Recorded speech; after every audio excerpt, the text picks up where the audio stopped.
Et maintenant, allons faire un tour sur la Toyota Prius deuxième génération. Après 2004 jusqu'à aujourd'hui, c'est le même modèle. Une fois que le capot est ouvert, la première chose qu'on remarque, bien évidemment, on a le moteur à essence. Et on remarque cette grande boîte grise ici. Et tout de suite, on voit des avertissements de haut voltage. Donc, ça nous indique ici un danger potentiel.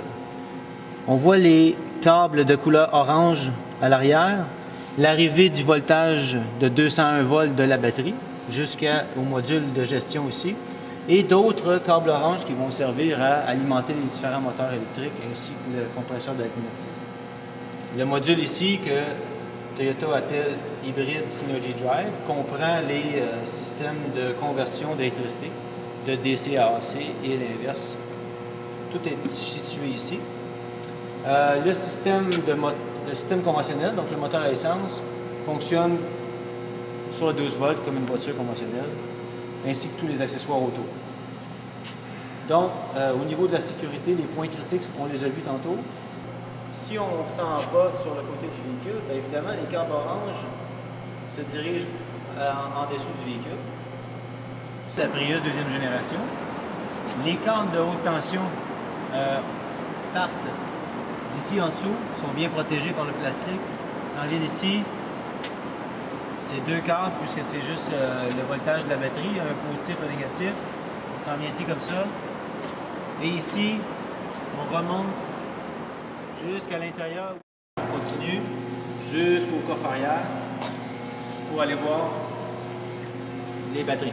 On va regarder les points critiques à l'arrière.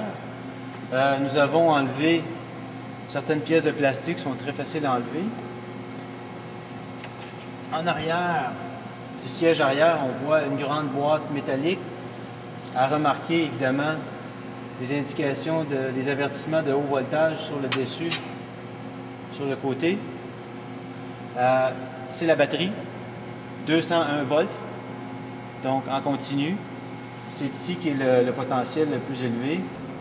Donc on voit ici sur le côté le contacteur principal orange que nous allons devoir retirer pour désarmer le véhicule. C'est à ce point-là qu'il y a un danger d'exposition à 200 volts. Donc il faut être prudent à ce niveau-là.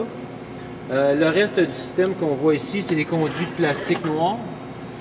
C'est le système de ventilation, c'est le système de refroidissement de la batterie qui dit électricité et chaleur. Donc on doit évacuer la chaleur. On le fait avec un ventilateur et des conduits pour amener les vapeurs qui peuvent se dégager et la chaleur à l'extérieur du véhicule. Tantôt, j'ai parlé d'un moteur à essence conventionnel et des accessoires qui fonctionnent au 12 volts. Nous avons la batterie 12 volts ici, complètement dans le coin, un peu caché. On voit le positif, le négatif est un petit peu caché dans le coin. Donc la batterie se situe ici et nous allons devoir manipuler à ce niveau-là également dans le désarmement.